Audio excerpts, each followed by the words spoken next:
Bismillahirrahmanirrahim. Assalamualaikum warahmatullahi wabarakatuh. Ikhwan akhwat rahimakumullah. Alhamdulillah wa syukurillah, di Senin yang cerah ini kita bersama-sama kembali di acara perlindungan anak yang mudah-mudahan kehadirannya membuat kita semua semakin mampu menempatkan diri untuk menjadi bagian yang sangat berarti bagi anak-anak bangsa kita tercinta ini. Tidak lupa salam salawat kita lantunkan kepada junjungan umat kekasih kita, Rasulullah Shallallahu Alaihi Wasallam beserta keluarga dan kerabatnya. Seperti biasa, hari di mana acara perlindungan anak muncul itu selalu akan didampingi oleh sosok yang luar biasa, Bapak Dr. Hamid Patilima, SOS MSI, yang merupakan pakar pengembangan kota layak anak. Dan kalau Anda pernah dengar forum anak, ya itu perannya luar biasa sekali di dalam melakukan literasi kepada anak-anak kita yang ada dimanapun. Dan beliau sudah ada bersama kami. Assalamualaikum warahmatullahi wabarakatuh. Waalaikumsalam. Apa kabar Bunda? Alhamdulillah. Sudah keliling kemana saja belakangan ini? Masih di Jakarta. Tapi rencananya besok ini dengan teman-teman yang ada di Depok selama 2 hari. Lalu kemudian lanjut ke Ternate. Masya Allah. Menyentuh apapun yang terkait dengan jiwa-jiwa mungil, anak-anak kekasih kita semuanya untuk mendapatkan hak dan perlindungannya, luar biasa sekali. Untuk hari ini tetap saja kita akan lanjutkan apa saja yang akan diperhatikan bagi anak-anak yang perlu perlindungan dari beberapa kelompok itu. Hari ini kita akan bicara soal yang mana nih? Anak korban jaringan terorisme dan anak penyandang disabilitas. Dua hal ini menjadi sangat penting. Iya. Dan terutama bagi ayah ibu yang tinggal dengan mereka, ini yang harus kita membuka akses kepada anak-anak kita agar anak-anak kita merangkul anak-anak dari penyandang disabilitas ini dan anak-anak yang orang tuanya menjadi pelaku terorisme.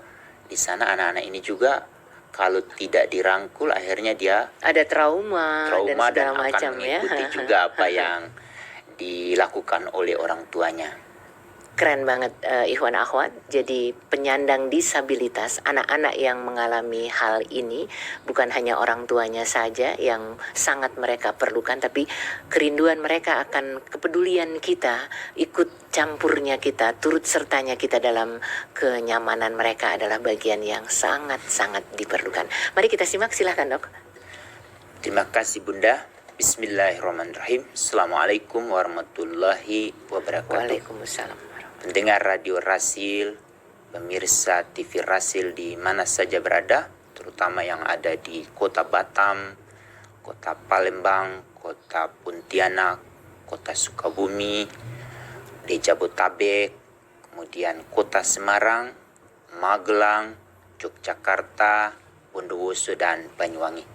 Insyaallah hari ini kita akan melanjutkan pembahasan anak-anak yang perlu mendapatkan perlindungan khusus sebagaimana yang sudah diatur oleh pemerintah melalui peraturan pemerintah nomor 78 tahun 2021.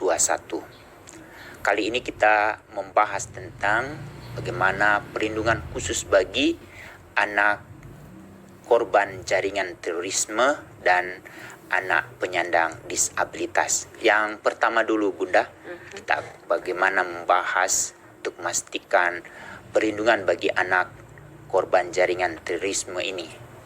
Indonesia dengan meratifikasi konvensi hak anak melalui keputusan Presiden nomor 36 tahun 1990 di pasal 38 yang paling utama adalah memastikan jangan sampai anak-anak itu dilibatkan dalam berbagai persoalan, terutama yang berhubungan dengan konflik atau yang berhubungan dengan hal-hal yang berurusan dengan senjata atau yang berurusan dengan terorisme yang merugikan atau mengganggu keamanan negara.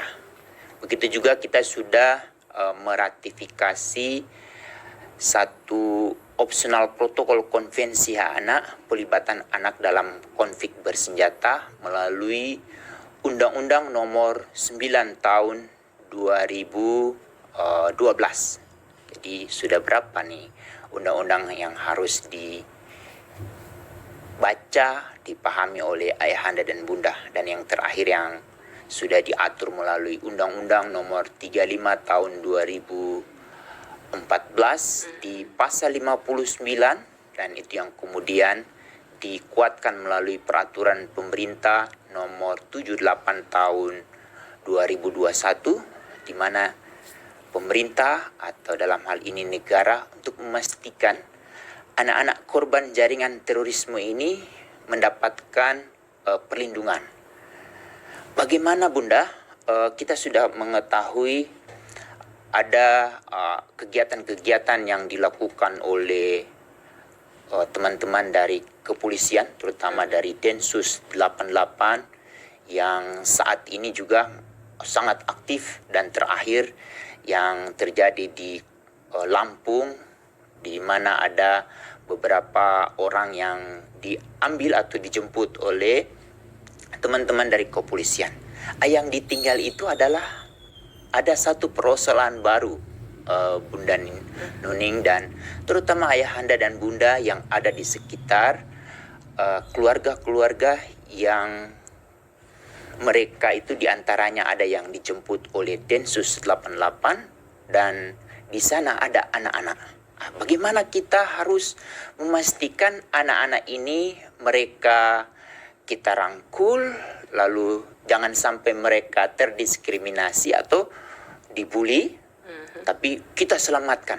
Ini yang penyelamatan ini yang perlu mendapat perhatian, terutama dari tetangga-tetangga dan dari tokoh masyarakat, keluarga besar dari anak itu sendiri, dan yang paling utama ini Bunda Nuning adalah pemerintah daerah. Karena nantinya kalau kita tidak segera menyelamatkan anak ini, akhirnya dia akan menjadi korban. Yang nanti juga kita akan bahas, salah satunya itu dia nanti akan mendapatkan stigma dari orang-orang yang di sekitar dia. Nah, untuk itu bagaimana kita memastikan anak-anak ini segera kita selamatkan? Karena khawatirnya Bunda, kalau anak-anak ini dijemput oleh jaringan dari teman-teman orang tua atau ayah atau ibunya, akhirnya anak ini akan terus terpapar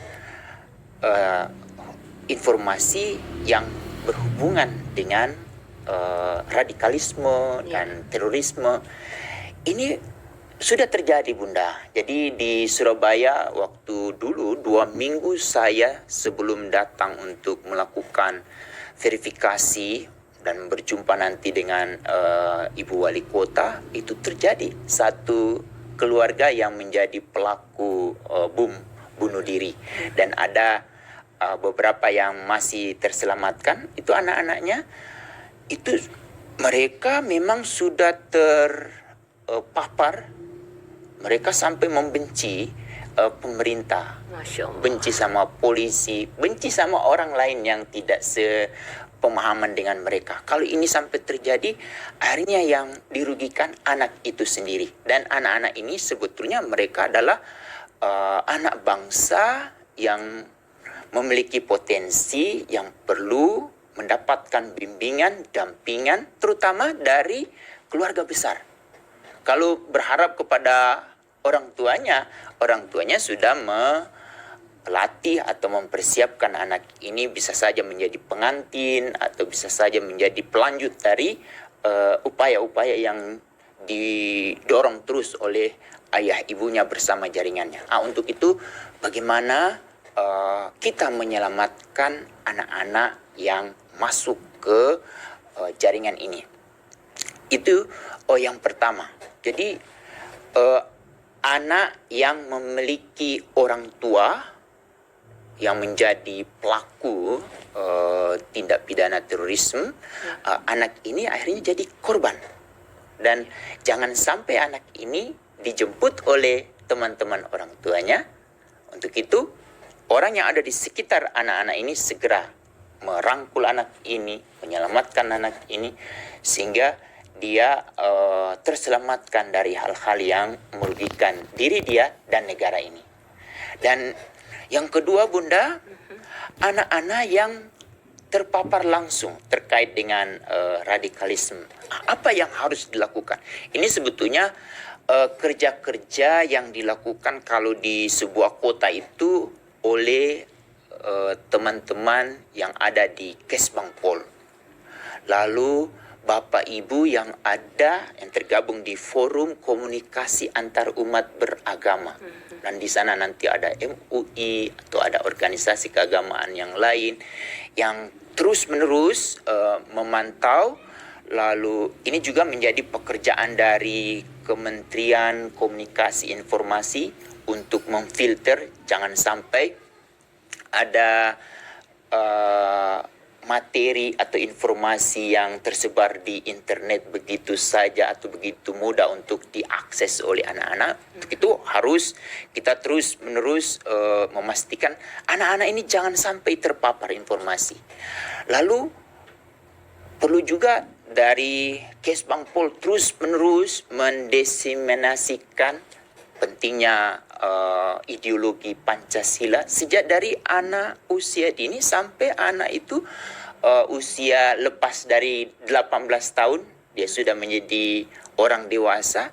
Dia kalau sejak dari awal anak-anak ini mendapatkan paparan tentang pentingnya cinta kepada tanah air, lalu pentingnya menghargai para pendiri bangsa. Lalu salah satu yang didorong oleh pendiri bangsa itu bagaimana kita memastikan ideologi Pancasila itu benar-benar diimplementasikan, bukan hanya dihafal. Jadi dari sila pertama, sila kedua, sila ketiga, keempat, kelima, itu anak-anak benar-benar terpahamkan dan mereka mendapatkan model. Ini yang sekarang juga mengalami kesulitan, Bunda Nuning. Kita dari para pemimpin bangsa, anggota DPR, terus orang-orang yang terus mempengaruhi kita tentang ideologi Pancasila, tapi contoh-contoh yang mereka tampilkan di publik itu yang tidak Pancasilais. Ini yang kemudian menjadikan anak mana yang harus kita ikuti. Dilema, untuk itu di radio ini kita sering mendengarkan siaran terkait dengan Sirah Nabawiyah. Ya, kita ikuti apa yang dijelaskan bagaimana menjadi pengikut Rasulullah. Sampai tadi masih ada yang tanya jawab dengan Ustadz Al-Farisi. Rasulullah itu sampai didatangi oleh malaikat untuk memberikan bantuan, tapi Rasulullah masih mengatakan bahwa orang yang nanti kita balas ini mereka tidak tahu tentang kita. Untuk itu anak-anak ini memang benar-benar harus kita papar terkait dengan informasi bagaimana perilaku Rasulullah yang menjadi model bagi seluruh umat manusia yang di sana juga. Itu apa yang beliau lakukan tertulis, tercatat di Al-Quran. Itu yang kemudian kita terus memasyarakatkan Al-Quran itu bukan hanya dibaca tetapi benar-benar diimplementasikan. Sama juga dengan bagaimana kita memastikan ideologi Pancasila yang juga merupakan saripati dari Al-Quran, itu yang kemudian dilaksanakan oleh anak-anak sehingga mereka tidak terpapar atau terpengaruh oleh informasi-informasi yang disebarluaskan melalui jaringan-jaringan internet atau dari pertemuan-pertemuan dengan terutama dengan orang tua mereka, lalu kemudian akhirnya memutuskan menjadi seorang yang radikal dan menjadi pelaku. Dan itu sudah ada di Indonesia, Bunda Nuning. Tapi kita diuntungkan ada aparat negara yang sigap untuk segera mengamankan mereka. Tapi yang menjadi persoalan adalah bagaimana kita memastikan anak-anak ini pada saat dia kembali ke keluarganya, ke masyarakatnya, anak-anak ini disambut, diterima, dirangkul, dan seakan-akan yang dia sudah lakukan sebelumnya itu tidak pernah terjadi. Dan ini menjadi penting, dan sehingga dia merasa, oh kok dulu aku terpapar karena ketidakpedulian orang-orang yang ada di sekitar aku. Tapi pada saat aku sudah mendapatkan dampingan, bimbingan, dan kembali lagi ke masyarakat, mereka menyambut aku. Yang kita dorong dari pertemuan ini, bagaimana kita memastikan anak-anak korban jaringan terorisme ini, mereka disambut dengan lapang dada, sehingga akhirnya anak ini menyatu kembali dengan teman-temannya, dan akhirnya dia, karena sudah didampingi oleh para ahli dan para psikolog yang memahami anak ini akhirnya dia merasa aku diterima kembali. Acara penerimaan ini yang menjadi penting. Dan itu sangat penting bagi mereka untuk bisa tumbuh menjadi pribadi yang kokoh ya, dan bisa menjadi tunas bangsa yang kita harapkan ya.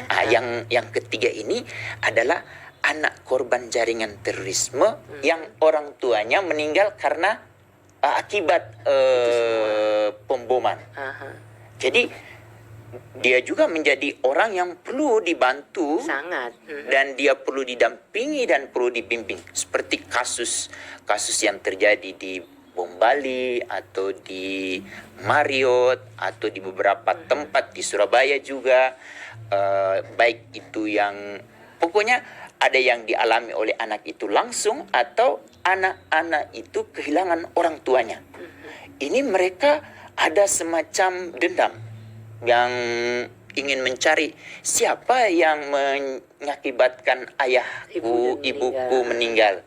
Pasti anak ini kalau tidak didampingi oleh orang tua atau oleh keluarga besarnya, dan akhirnya anak ini akan berdamai dengan dirinya dan memaafkan semua perilaku-perilaku yang mengakibatkan kehilangan ayah ibu.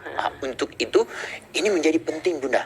Bagaimana kita memastikan anak-anak ini benar-benar dia menjadi individu yang jangan sampai trauma, tapi dia juga kalau mendengarkan atau kan televisi kita juga kadang-kadang ada satu kejadian, kemudian di-rewind lagi, diulangi lagi kejadian-kejadian yang sebelumnya untuk membangun ingatan. Padahal itu adalah cara yang menyesatkan dan merugikan banyak orang. Dan itu yang selalu diproduksi oleh media kita yang mereka belum dilatih, belum dipaparkan terkait bagaimana kita menghargai anak-anak yang orang tuanya menjadi korban supaya mereka tidak trauma. Nah, ini untuk itu sekaligus kita juga sampaikan pemahaman ini agar mereka mengetahui dengan tidak mudah untuk menyetujui sebuah tayangan. Dan ini sebetulnya kekuatannya ada di produser dan di editor dan akhirnya nanti di ombudsman-nya di sebuah media untuk menampilkan ulang atau tidak nih. Nah, ini menjadi penting. Seberapa bertanggung jawabnya media terhadap efek buruk terhadap anak-anak ini? Ya, terutama anak-anak yang ayah ibunya meninggal karena kejadian itu. Dan memang saat ini negara sudah memberikan kompensasi kepada mereka, tapi kan kompensasi itu tidak mengembalikan kasih sayang ayah, kasih sayang bundanya kepada diri dia yang tumbuh. Kalau misalnya kejadian itu pada saat dia sedang butuh dampingan, butuh bimbingan dari orang tuanya, tapi orang tuanya diambil dengan cara itu, akhirnya ini kan harus perlu dampingan, perlu bimbingan, terutama dari keluarga besar. Dan itu sarana itu disediakan atau tidak?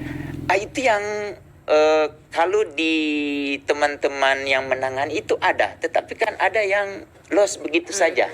Tapi kan media yang mengulangi lagi, itu yang kemudian membangkitkan dendam, yang itu yang kemudian kontribusi negatif begitu ya, perkembangan dan anak-anak itu ini ya. kemudian bisa saja terekspresi pada diri dia. Tapi kalau dia sudah memaafkan semua kejadian, dan kita berharap semoga pada saat anak-anak ini menjadi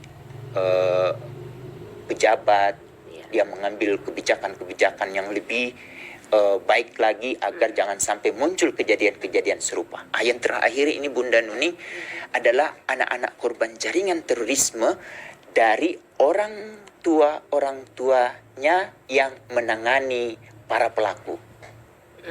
Nah, ini kan makanya kenapa orang-orang yang ada di atau aparat yang bekerja untuk menangani terorisme ini, mereka selalu menutup kepalanya atau menutup wajahnya. Lalu identitasnya juga tidak terbuka. Jangan sampai itu diketahui oleh anak-anaknya. Itu anak-anaknya kalau sampai tahu, dan itu yang kemudian membangkitkan amarah dari anak itu sendiri, itu akan lebih parah lagi daripada anak-anak yang tadi yang saya sebutkan.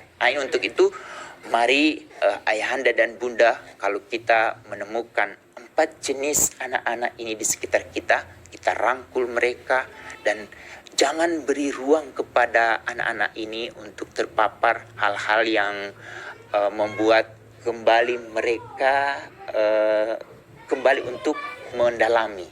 Tapi mereka diberi kesibukan terkait dengan bagaimana bakat dan minat mereka itu dibimbing menuju ke hal-hal yang terbaik untuk diri dia dan kemaslahatan untuk negara dia, bangsa dia, dan agama dia. Dan bukan hal yang mudah. Dan Terus itu perlu tantangan besar sekali, karena anak-anak yang normal saja butuh ABCD. Untuk anak-anak dengan trauma seperti ini, ABCD-nya bisa sampai XYZ ya.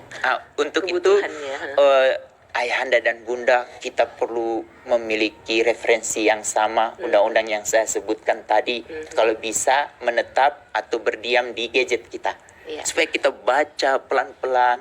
Lalu kalau kita dapat pemahaman, jangan hanya dipahami, tetapi kalau bisa diaktualisasikan. Iya, karena kontribusi Anda berarti sangat besar bagi negeri ini, bagi anak-anak kita ya. Ya, terutama memang tidak banyak anak-anak itu, tetapi kalau dia tidak mendapat perhatian, ini yang kemudian dia akan terus melanggengkan kekerasan di negara kita. Untuk itu kita sambut dia, kita rangkul dia, dan jangan sampai dia terdiskriminasi. Terutama bagi mereka sebagai penyelenggara pendidikan atau pengelola pendidikan, kalau kita mengetahui ada anak-anak ini, jangan mereka dikeluarkan dari sekolah kita, tapi justru kita akan dampingi. Itu yang terkait dengan bagaimana kita memberikan perlindungan khusus bagi anak-anak korban jaringan terorisme.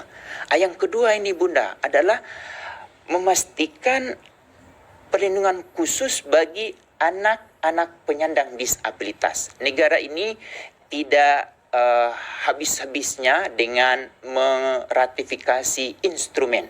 Yang pertama otomatis itu ada di pasal 23 Konvensi Hak Anak yang diratifikasi melalui Kepres nomor 36 tahun 90. Tapi yang kedua ini yaitu Indonesia sudah meratifikasi satu konvensi tentang penyandang disabilitas. Itu melalui undang-undang nomor 19 tahun 2011. Kalau bisa, ayo segera ayahanda dan bunda ketik di layar gadget kita di Google, searching undang-undang nomor 19 tahun 2011.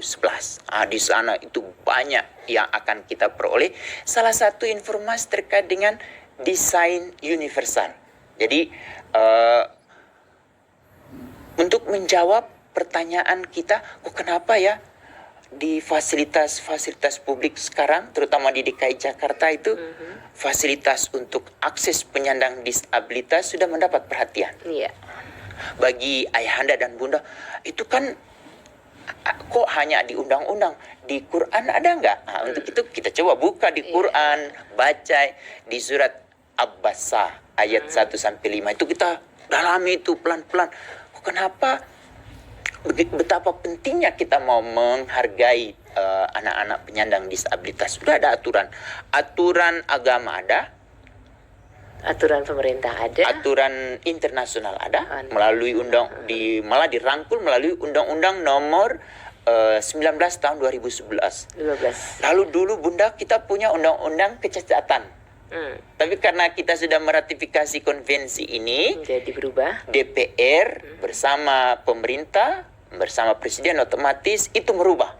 Akhirnya dikenalkan kita dengan Undang-Undang Nomor 8 tahun 2016 tentang penyandang disabilitas. Jadi tidak ada lagi kita akan dengar ada orang cacat, tapi disabilitas. Untuk itu, Ayahanda dan Bunda, bagaimana kalau kita diberi kepercayaan oleh Allah mendampingi anak-anak penyandang disabilitas? Nah, itu otomatis orang tua seperti ini sudah mendapatkan pelatihan dari Kementerian Sosial, dari Dinas Sosial, karena di Kementerian Sosial itu ada namanya Forum Orang Tua yang memiliki anak-anak disabilitas. Kalau dulu Forum Orang Tua dengan anak-anak cacat. Tapi dengan adanya perubahan undang-undang ini akhirnya mereka otomatis merubah.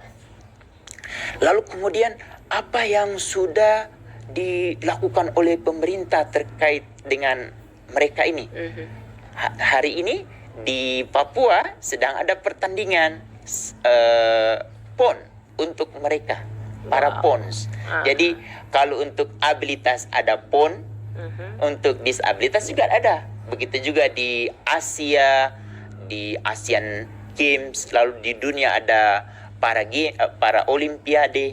Itu sebetulnya bagaimana dunia, negara mengajak setiap orang-orang yang ada di sekitar anak-anak disabilitas, orang-orang disabilitas itu melakukan penghargaan serupa seperti orang-orang abilitas. Untuk itu jangan sampai terjadi diskriminasi. Nah, untuk terkait dengan pembahasan ini kita tidak akan membahas orang tua yang memiliki anak penyandang disabilitas, tapi bagaimana orang tua yang memiliki anak abilitas, itu yang kemudian mereka membuka akses untuk anak-anaknya bermain dengan anak-anak disabilitas. Kalau ini terbangun kepada setiap orang tua yang jumlahnya otomatis lebih banyak ya, memberi akses kepada anak-anaknya, sehingga anak-anaknya itu memang tidak perlu mereka diajarkan, dilatih untuk mengantisipasi. Ada beberapa anak yang disabilitas itu memang tangannya memang bukan tujuan untuk memukul, tapi kalau kena di tubuh anak kita memang agak sedikit lumayan. Tapi bagaimana anak-anak itu sendiri mereka sudah terbiasa menghindar. Lalu mereka terbiasa membantu karena sudah dititipkan oleh Allah bagaimana kasih sayang itu kepada orang lain itu sudah dititipkan. Tetapi titipan itu kadang-kadang jadi buyar gara-gara ada intervensi dari ayah ibu yang memiliki anak abilitas. Dek, kalau bisa deh jangan main dengan anak itu. Itu yang menjadi perusak. Untuk itu bagaimana setiap ayah ibu yang memiliki anak abilitas untuk bergabung dengan anak disabilitas, banyak baca literatur, banyak baca terutama yang undang-undang yang saya sebutkan ini, bagaimana upaya kita untuk memperlakukan anak-anak ini agar pertama nih Bunda Nuni, mereka tidak terdiskriminasi. Itu yang paling utama. Dan peran kita sangat besar di sini. Dan bagaimana pada saat ada anak kita mengajak temannya yang disabilitas ke rumah kita itu, bagaimana kita memperlakukan anak ini dan dia merasa diterima. Diuongke kalau Ya, Jawa itu bilang. yang menjadi ini tantangan juga Bunda Nuning. Memang desain rumah kita itu yang juga harus mulai dipikirkan. Untuk itu coba baca, ini juga untuk teman-teman yang dari arsitektur, lalu teman-teman dari desain interior, untuk membaca Undang-Undang Nomor 11 Tahun 2011. Di sana seluruh kepala negara sudah menyepakati konsep desain universal. Di sana kalau sudah menerapkan desain universal itu sudah otomatis sudah memperhitungkan seperti apa di bandara, yang bandara internasional itu semua, atau di hotel-hotel bintang, dari mulai hotel bintang 4, 5 itu sudah mengakomodasi semua. Jadi kok jangan kaget pas kita ke hotel, kok nggak ada disabilitas tapi kok ada toilet untuk mereka. Karena sudah menerapkan konsep itu. Bagaimana konsep-konsep yang ada di hotel atau di bandara atau di mall atau di beberapa kantor pelayanan publik itu sudah mengadaptasi, itu kita bawa ke rumah. Jadi berarti desain rumah kita sudah mulai. Untuk apa? Untuk menyambut orang-orang yang diberi kelebihan oleh Allah untuk dia terima. Kita nggak tahu kapan dan bila mananya, tapi sudah siap ya. Ya. Sebetulnya Bunda Nuning, meskipun tidak ada orang-orang disabilitas datang ke rumah kita, siapa yang dapat menjamin bahwa penghuni rumah itu selama-lamanya tidak mengalami disabilitas? Tidak bakal lansia kah? Untuk itu, kalau sejak dari awal rumah kita desain ramah untuk disabilitas, itu bakal ramah untuk lansia. Untuk itu, ayah muda yang sekarang memiliki rumah, coba mulai kita pikirkan desain rumah kita itu mengadaptasi desain universal, memperhitungkan bahwa nanti bakal ada tamu, atau kita sendiri lain yang berpotensi akan menjadi disabilitas itu terfasilitasi. Ya, karena ada usia-usia tertentu yang kemudian menjadi tidak abilitas lagi ya. Untuk itu kita harus pastikan kita tidak diskriminasi. Itu yang pertama. Yang kedua, otomatis ayahanda dan bunda untuk menghapus apa-apa yang kita dapat dulu. Jangan bergaul dengan anak ini. Itu kalau bisa kita mulai hapus. Karena sekarang pemerintah melalui berbagai event sudah memfasilitasi orang-orang dengan disabilitas. Dan penghargaan negara terhadap mereka yang berprestasi itu sama dengan yang abilitas. Nah, untuk itu kenapa kita tidak melakukan hal yang serupa di rumah kita, terutama orang tua yang memiliki anak abilitas, bukan disabilitas. Lalu kemudian yang ketiga ini, kalau terjadi, ini sudah mulai juga dilakukan oleh beberapa orang tua yang memiliki kamera. Kemudian ada orang-orang yang memperlakukan salah terhadap disabilitas, mereka rekam. Tapi ini sebetulnya juga akan merugikan orang yang diviralkan. Tapi itu sebetulnya untuk membangun pembelajaran atau kepedulian. Kalau tidak lewat itu, akhirnya orang tidak membuka atau tidak mengetahui atau tidak terpapar informasi yang seperti kita sampaikan ini. Tetapi itu harus mendapatkan persetujuan dari orang yang kita rekam. Kalau yang direkam itu tidak setuju, lalu itu kita sebarluaskan, meskipun untuk tujuan apapun, itu tidak dibenarkan. Untuk itu memang harus mendapat persetujuan, dan kemudian kalau dapat persetujuan, gambar yang kita dapatkan itu hanya tujuan untuk membuka wawasan atau pengetahuan atau kepedulian orang yang selama ini tidak atau masih bersikap diskriminatif terhadap orang-orang atau anak-anak disabilitas. Dan ini tidak cukup dari orang tua itu juga, Bunda Nuning. Ya. Bagaimana dengan keluarga? Ini yang agak berat bagi ayah ibu yang dipercaya oleh Allah untuk mendampingi anak-anak ini, untuk menjelaskan kepada kakek, nenek, paman, bibi agar menerima anak ini. Untuk itu, sebelum mendapat cucu atau mendapat keponakan, kalau bisa baca berbagai literatur terkait bagaimana kita memperlakukan anak-anak disabilitas tanpa diskriminasi. Lalu selalu memperhatikan kepentingan terbaik anak-anak ini.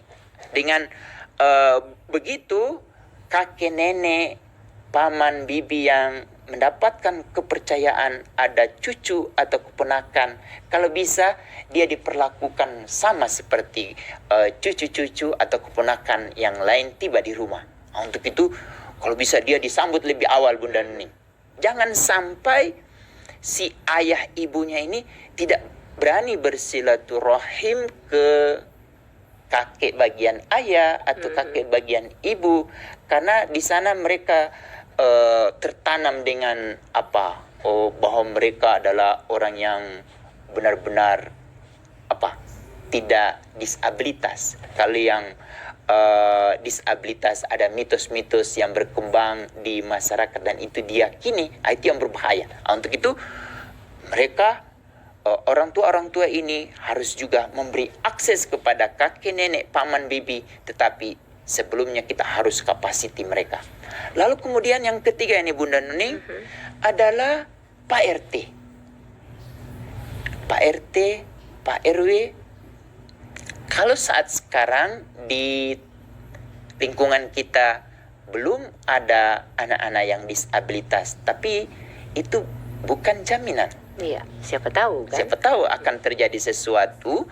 Untuk itu, bagaimana sejak dari awal kita mendesain tempat-tempat yang ada di komplek, di RT, di RW itu sudah mulai respon, dan juga warga di sana juga sudah mulai dilatih bagaimana kita bersikap terhadap anak-anak disabilitas. Baik itu menjadi tamu kita ataupun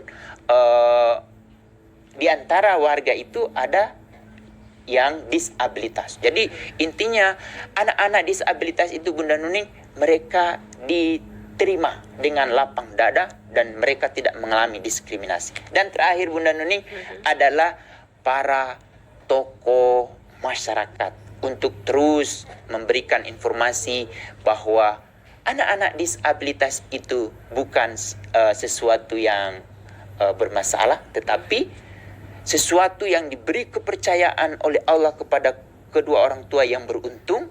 Dan kedua orang tua yang beruntung ini dia harus otomatis menggandakan sumber daya dari finansial sampai dari bagaimana kepeduliannya itu harus digandakan dibandingkan dengan orang tua yang memiliki anak abilitas. Itu mungkin yang bisa kita bagi. Intinya adalah anak-anak yang menjadi korban jaringan terorisme dan anak-anak penyandang disabilitas itu mendapatkan perlindungan bukan hanya saja dari pemerintah, tapi intinya dari setiap orang tua, keluarga besar, masyarakat, dan dari para tokoh budaya. Demikian. Masya Allah, seberapa pedulikah kita pada hal-hal yang baru saja kita dengar dari Pak Hamid Matilima. Kita tidak tahu apakah kita semuanya dengan kondisi yang ada ini cukup ramah terhadap disabilitas atau tidak. Tetapi mendengar cerita dan paparan tadi, betapa pentingnya bagi kita peduli pada bagaimana kedepannya mereka. Dan itu sangat-sangat penting. Kita boleh langsung ke pertanyaan ya, Pak Hamid ya? Silakan. Oke, ini pertanyaan dari hamba Allah. Pak Hamid, Mbak Nuning, cacat fisik disabilitas lebih mudah dikenali. Tetapi yang berkelainan mental seperti ODHD, autis, bagaimana hak mereka mendapatkan perlindungan? Apakah cukup banyak yang memahami bagaimana memperlakukan mereka. Terima kasih. Terus satunya ini nitip, soal forum orang tua dengan anak disabilitas itu, kalau boleh tahu apa dan di mana ya? Baik. Terima kasih. Untuk pertanyaan kedua, itu ada di Kementerian Sosial. Nanti coba cari hotline-nya Kementerian Sosial, lalu kemudian tanyakan di sana nomor telepon forum anak-anak, forum orang tua yang memiliki anak-anak disabilitas, dulu anak-anak cacat. Lalu yang kedua, mungkin kalau di tempat di mana kita tinggal, kita bisa tanya langsung ke dinas sosial yang terdekat, dan itu menjadi tugas mereka untuk mendampingi atau mengembangkan forum orang tua dengan disabilitas. Yang pertanyaan pertama nih, ini yang menarik. Ini yang belum dibangun oleh orang tua yang memiliki anak-anak disabilitas yang seperti disebutkan tadi. Non fisik ya. Ya, untuk memperkaya pengetahuan, lalu pengetahuan ini dikemas, otomatis harus dilengkapi dengan keterampilan public speaking untuk menjelaskan kepada orang tua atau tetangga lain.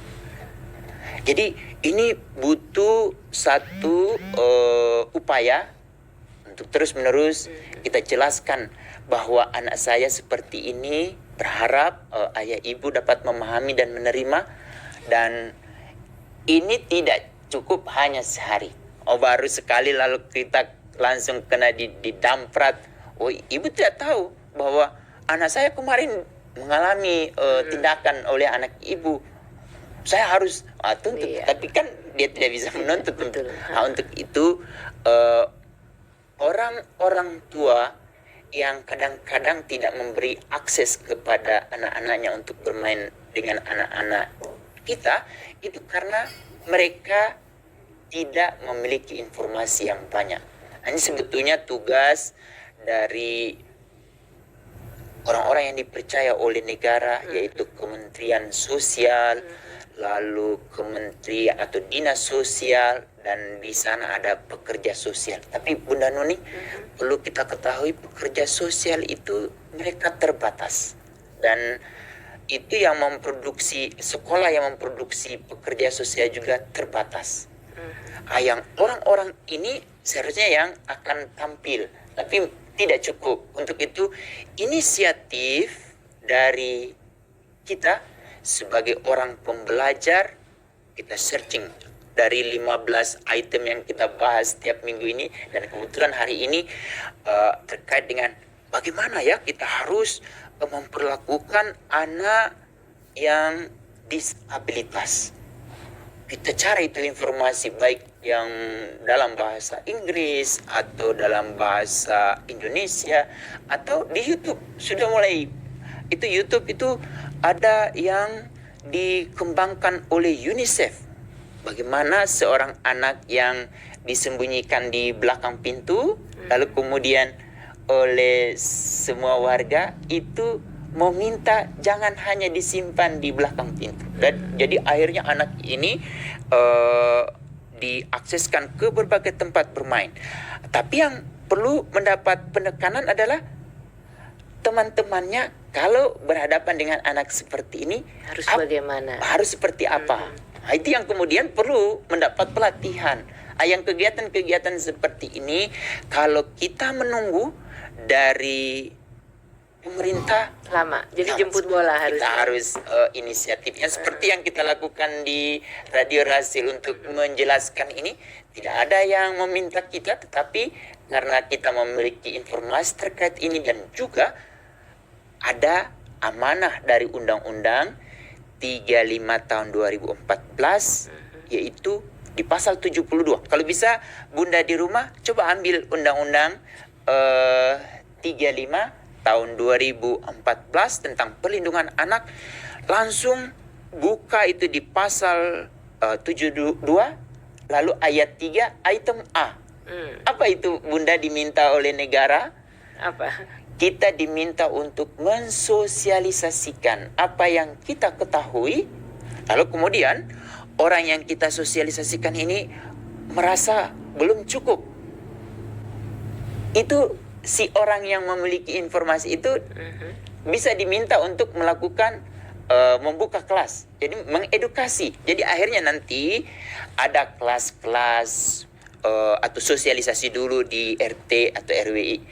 Ibu, kalau ibu sudah membaca undang-undang ini, ya ibu percaya diri aja bahwa ada yang memerintahkan ini. Kita tinggal menggunakan informasi mana nih? Ya. Informasi dari Al-Quran, lalu informasi dari Sunnah Rasulullah yang terekam di hadis, lalu sirah nabawiyah, sirah sahabat, lalu kemudian kayaknya belum cukup nih. Kita ambil instrumen internasional. Tadi ada di pasal 23 Konvensi Anak, lalu ada Undang-Undang nomor 19 tahun 2011. Kita baca itu habis, lalu kemudian ternyata Presiden Jokowi yang mungkin ibu memilih beliau, ada nggak yang beliau perbuat? Ternyata kemarin itu beliau menerbitkan PP 78 tahun 2021. Baca lagi. Ternyata untuk memastikan anak-anak disabilitas ini tidak cukup kita harus menanti hujan dari langit. Tapi bagaimana kita harus memiliki pengetahuan, lalu otomatis Bunda Nuning keterampilan, dan yang paling akhir harus memiliki sikap. Yang sikap ini yang kemudian apakah kita berakhlak atau tidak. Yang paling utama itu adalah sebagaimana yang ada di surat Al-Baqarah, Bunda Nuning. Diskriminasi pertama itu dialami oleh Nabi Adam pada saat Allah meminta seluruh malaikat untuk bersujud kepada Nabi Adam. Tapi ada satu orang di sudut itu, dia tidak bersujud. Bahkan kita tahu ternyata iblis. Lalu Allah bertanya, kenapa kamu tidak bersujud?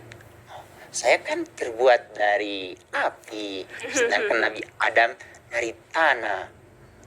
Cuma berkata itu saja, iblis akhirnya belakangan jadi musuh kita. Bunda Nuning, kalau ada orang yang suka menjadi pelaku diskriminasi, itu sesungguhnya kita sudah ketahui bahwa dia adalah golongan yang termasuk di golongan yang ada di surat Al-Baqarah itu, iblis. Dan kita sudah tahu orang-orang yang suka bersikap diskriminasi itu adalah musuh manusia. Untuk itu ayahanda dan bunda, jangan sampai kita menjadi musuh sesama manusia. Bagaimana kita melampangkan diri kita menerima antar sesama. Lalu kemudian dikuatkan lagi itu di surat Abasa ayat 1-5. Coba cari apa isinya. Saya tidak mau menjelaskan, itu bukan. Tapi ibu baca, ada di tafsir Kemenak, di Google ada itu. Quran Kemenak, lalu kita klik tafsir, lalu kita buka Abasa ayat 1-5. Apa ceritanya? Sederhana.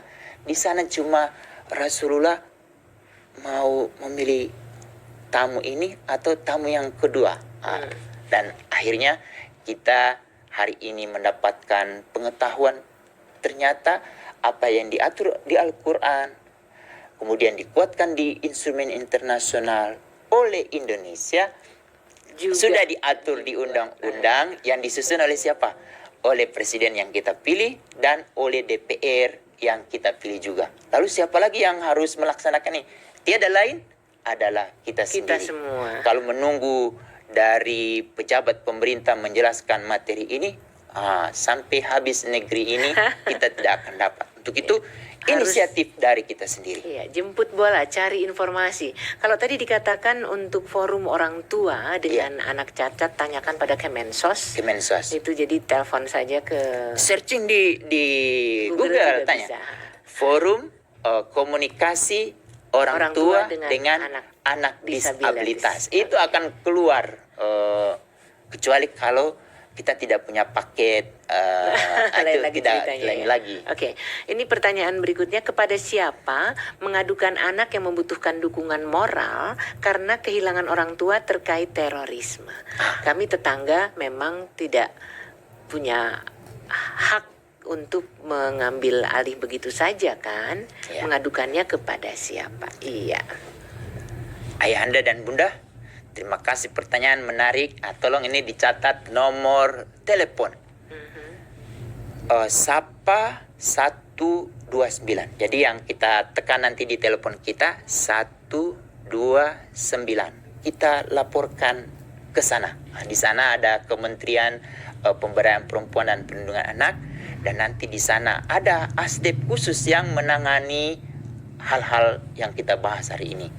Nanti dari sana mereka akan memberikan informasi apakah di Densus ada nggak orang yang untuk menangani itu. Otomatis tidak ada, karena Densus hanya menangani yang jadi itu pelaku. Ada ya, itu ada di lembaga perlindungan saksi juga, lalu ada di berbagai pihak.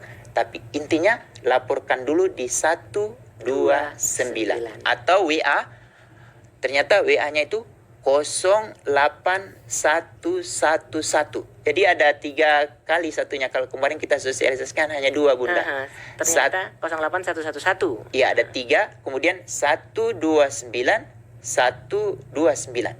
Insya Allah di sana ayahanda dan bunda yang memiliki kebaikan, keluasaan hati untuk memastikan jangan sampai anak-anak ini dijemput oleh teman-teman orang tuanya, akhirnya akan semakin parah. Untuk itu segera sampaikan.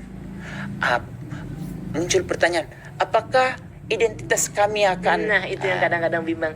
Pelapor jadi salah gitu, padahal maksudnya baik ya. Negara ini sudah punya SOP. Insya Allah orang-orang yang akan menerima aduan kita, tapi intinya apa yang kita sampaikan itu sesuai dengan fakta. Insya Allah kita akan informasi kita dilindungi, dan juga kita sudah membantu negara untuk menyelamatkan anak-anak. Amin. Menjadi poin penting. Masih ada sedikit waktu. Ini ada pertanyaan dari Batam, dari Pak Masud, tetapi di luar tema, nggak apa-apa juga ya. Untuk diketahui, Pak Hamid, mohon nasihatnya pada saat ini. Tolong himbau orang tua yang mengizinkan anak-anaknya yang masih di bawah umur mengendarai motor, Pak Hamid. Karena setiap hari kami melihat anak-anak yang masih SMP sudah mengendarai sepeda motor, memandangnya tidak sedap. Bahkan anak kami pun juga melakukan hal yang sama. Bagaimana menghimbau, tolong Pak Hamid himbaukan orang tua agar jangan izinkan anak-anaknya yang masih di bawah umur mengendarai sepeda motor. Baik, terima kasih ayahanda di Batam.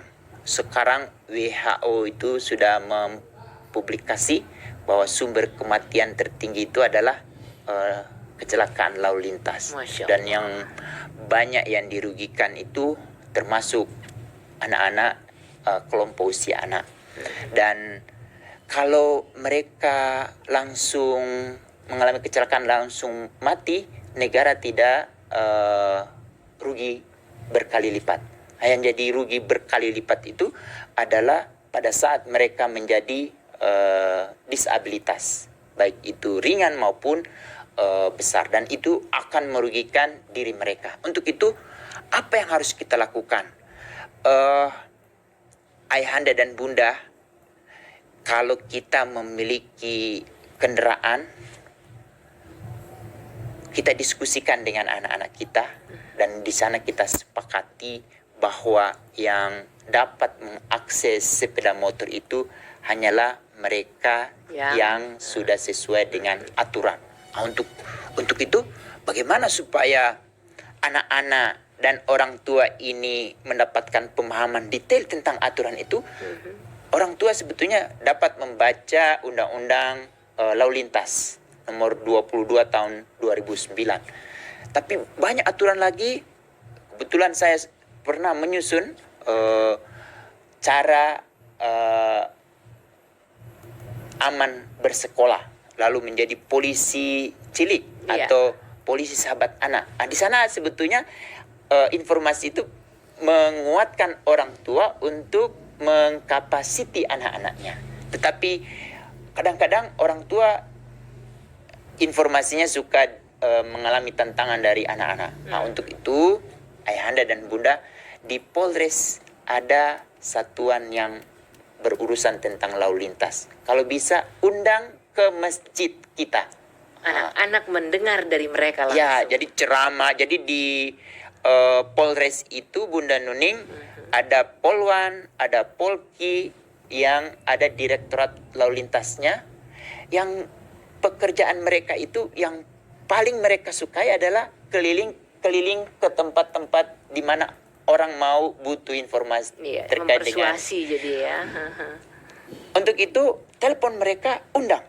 Dan apakah kita harus bayar? Tidak. Jadi Keren mereka banget. itu malah mereka punya mobil yang mereka desain lengkap dengan berbagai peraga. Kalau di Jakarta itu Bunda lengkap. Iya. Nah, mereka tampil di sana, mereka bercerita, lalu simulasi bagaimana berkendara yang aman dan bagaimana memastikan anak-anak yang tidak layak itu lalu kemudian tidak terakses. Iya, strict to the rule jadi ya. Nah, di sana sebetulnya ayahanda dan bunda bukan menjadi tugas semata orang tua, tetapi tugas dari seorang wali kota.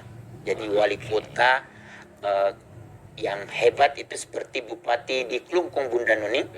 Jadi anak-anak itu supaya tidak naik kendaraan ke sekolah, mereka mengontrak angkutan yang kemudian menjemput anak-anak di titik kumpul di waktu pagi, lalu dikembalikan lagi Di waktu pulang sekolah. Jadi akhirnya pada saat bupati mengeluarkan kebijakan larangan untuk anak-anak menggunakan kendaraan, itu sudah ada solusi yang keluarnya, cerdas. iya. Nah, jangan sampai kita terus. Betul. Untuk itu ke depan coba nih pilih bupati yang berperspektif terhadap anak yang Insya Allah. itu yang paling penting. Kalau di Bali sudah, mudah-mudahan di Jakarta dan sekitarnya juga. Sayang sekali waktunya sudah mepet sekali. Mungkin 1-2 penggal kalimat untuk Baik. disampaikan. Terima kasih ayahanda dan bunda. Untuk mendampingi anak kita harus memiliki pengetahuan yang banyak. Nah, salah satu pengetahuan yang terkait dengan anak korban jaringan terorisme, kita harus membaca konvensi hak anak. Kita baca aja. Lalu yang kedua, anak-anak dengan penyandang disabilitas, ada 2 undang-undang khusus yang dibuat oleh negara. Pertama, Undang-Undang Nomor 19 Tahun 2011 dan Undang-Undang Nomor 8 Tahun 2016. Undang-undang itu kalau bisa kita baca dari awal sampai akhir. Lalu kemudian ini yang menjadi menarik Bunda Nuning, kalau kita sudah memiliki pengetahuan ini, jangan hanya disimpan untuk diri kita sendiri, tapi kita sebar ke tetangga, supaya pada saat mereka dipercaya oleh Allah untuk mendampingi anak-anak disabilitas, mereka sudah memiliki pemahaman. Begitu juga dengan keluarga, mungkin kakek nenek yang dulu anti sekali dengan anak-anak disabilitas, sekarang mereka terpahamkan. Itu dari mulut kita. Lalu yang kedua menjadi penting ini Bunda, tolong ayahanda dan bunda setelah membaca undang-undang ini, lalu kemudian menemukan ada hal-hal yang merugikan kita sebagai warga negara, otomatis mengganggu konstitusi kita. Negara ini sudah menyediakan Mahkamah Konstitusi untuk mengoreksi sebuah undang-undang yang bertentangan dengan konstitusi. Untuk itu, cek, jangan sampai kita kalah daripada ayahanda di kota Surabaya, Bunda.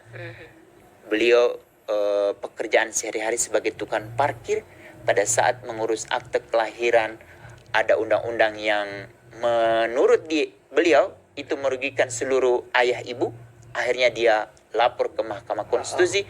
Undang-undang itu, pasal yang merugikan itu dicoret dan berubah undang-undang. Untuk itu ada beberapa undang-undang yang saya sebutkan. Gunakan hak kita sebagai warga negara yang dilindungi oleh konstitusi. Kalau kita mau mengoreksi segala sesuatu di tempat yang sudah disediakan oleh negara, bukan teriak-teriak seperti sekarang ini harus demo. Itu cara-cara yang tidak bijak. Baik. Negara sudah mengatur demikian. Semoga Allah memberikan cahaya kepada kita. Amin. Yang sudah lembut semakin lembut. Demikian. Assalamualaikum warahmatullahi wabarakatuh. Waalaikumsalam warahmatullahi wabarakatuh. Jadi mudah-mudahan kita terpersuasi. Jangan lupa ada nomor 129 yang dapat kita manfaatkan untuk bertanya. Dan namanya adalah Sapa 129. Mudah-mudahan ya kita semua punya kontribusi yang cukup bermanfaat bagi anak-anak kita yang membutuhkan perlindungan dan membutuhkan masa depan yang juga adil bagi mereka. Terima kasih Pak Hamid. Billahi taufiq wal hidayah. Wassalamualaikum warahmatullahi wabarakatuh. Waalaikumsalam.